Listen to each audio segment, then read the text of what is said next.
Good morning, everybody. Today is Wednesday. That means it is patch day. So I get to go over the patch notes, which is one of my favorite things to do. I just gotta make sure that my YouTube video says I am doing some last Epoch stuff. So, let me. YouTube just has a thing where it doesn't like to auto put it in there, and then it puts in something like, you're playing Diablo 3, actually. Or you're playing Path of Exile. It's like, not quite. Not quite. So give me just a second, and then I'm gonna read the patch notes, which is gonna be awesome. Okay, so I've got my Steam loaded up. Do I need to make my face smaller? I might need to. Let's go, oh, wait. I also need the chat. So, pop out. It's a pop out. I gotta pop out the YouTube chat.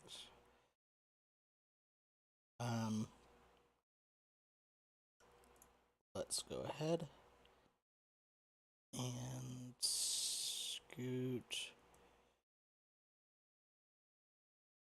that right there. Okay, cool. Cool. Patch 1.0.4. Here we go. Let's read. Read the notes. Alright, last Epoch patch 1.0.4 notes changes. Players can no longer stun themselves. An example of this was by using the Signet of Agni note in Bone Curse. Hey, that's nice. Replaced the XP tome sound effect in Echo of a World. Flagged more prophecy rewards as rare/valuable, which animates them to rotate and make them slightly larger than other stars in the constellation. I'm gonna be honest, I don't think I ever noticed that, so maybe I'll keep an eye out for it. Increased the favor cost multiplier for Glyph of Despair prophecies. Increased the favor cost multiplier for Glyph of Despair. So if you get multiple Glyph of Despairs, it's going to cost more favor. That's okay with me.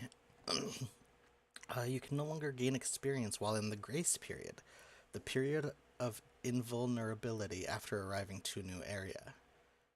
So maybe people were exploiting it where they would like load in and then... But once you move, the grace period goes away, I thought. I guess I'm not sure how. But I mean, that's fine with me. I am okay with having the risk of death associated with gaining experience. Added missing name in graveyard. Overhauled terrain, spawners, and shrines in the Hidden Oasis Echo map to both improve the visuals and performance. See, that's what we like right there. We like improving visuals and performance. And to fix hideable issues with palms. Overhauled the visuals and added scene variants for Lightless Pit's Echo map. Okay, I like that. Bug fixes. Here we go. We got some skills and passives. Fixed a bug where Upheaval's Master of the Totem didn't buff Tempest Strike totem damage and armor. Fixed a bug where Stormcrow's Arborist didn't buff Tempest Strike totem with flat spell/melee lightning damage. Fixed a bug where Swipe's Avatar of Stone doesn't buff Tempest Strike totem, Warcry totem, and Upheaval totem with flat melee/spell damage. And we fixed a bug, or I'm not on their team. They fixed a bug where Storm Totem's Fulgurite Core wasn't providing flat spell lightning damage based on character shock chance. Bunch of Storm Totem stuff. Fixed a bug where Tempest Strike's Hierot Arsenal node was not providing stats to the cold projectile that Tempest Totem shoots when each Tempest has been removed in the skill tree. Fixed a bug where Tempest Strike Totem, Warcry Totem, and Upheaval Totem were not benefiting from spell lightning damage for existing totems, such as the Omen of Thunder unique item. Fixed a bug where directly transitioning from channeling Warpath to channeling Rebuke while at negative mana would not start mana regeneration. Fixed a bug where Fury Leap would play the landing animation in midair on long-range casts of Fury Leap. Fixed a bug where the Acolyte's Wraith's weapons would drift during animation transitions. Fixed a bug where Mirage hits on Puncture would not grant stacks of Bleeding Fury. Fixed an issue with Acid Flask's Alchemist Gift throwing animation where the trap would spin in place then teleport to its destination. That just sounds like a funny one. Fixed a bug where Acid Flask's Alchemist Gift node did not have a throwing sound. So now it actually sounds like you're throwing and it's actually gonna look like it's moving. Fixed a bug where Healing Hands would not get a fire tag when taking the Searing Light or Skyfall nodes. That's big. Making sure it gets its tags so that it can get its damage increases. Fixed a bug where the spell tag would be removed from Healing Hands with Seraph Blade when you also took Skyfall. Fixed a bug where Ballista's Armed Construction node was giving 1% increased radius per dexterity instead of its listed 1% increased area per dexterity. It was giving 1% increased radius instead of area. I wonder what the difference between radius and area is. Visuals. Fixed a bug with the sword in the Fallen Ronin set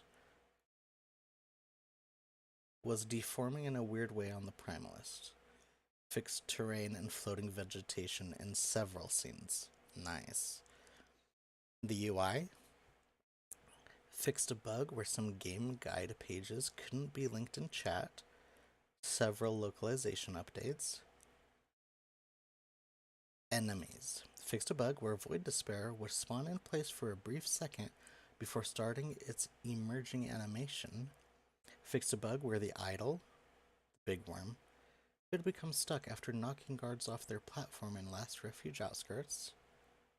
For the controller, fixed a bug where advancing dialogue with the controller would skip pages if there were multiple.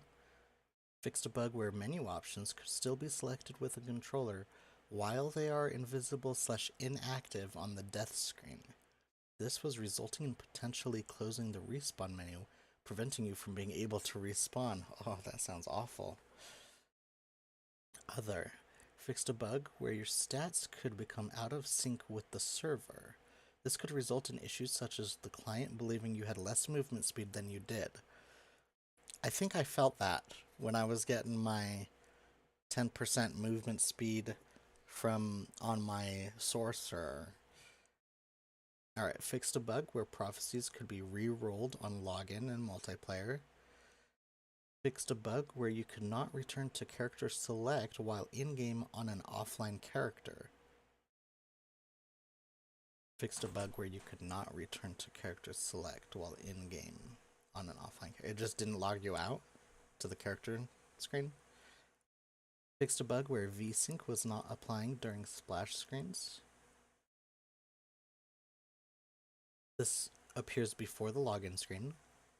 Fixed a bug with pickup range reliability in multiplayer. Fixed some instances of gates blocking paths in the preserved Sanctuary Echo map. Fixed a bug which caused the game to freeze after switching inputs on the skills panel. And the known issues. When exiting a transform, such as Werebear form, your stat sheet may display your mana regeneration incorrectly.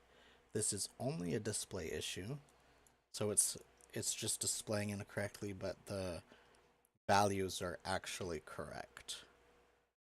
Okay, let's give it a thumbs up. We like.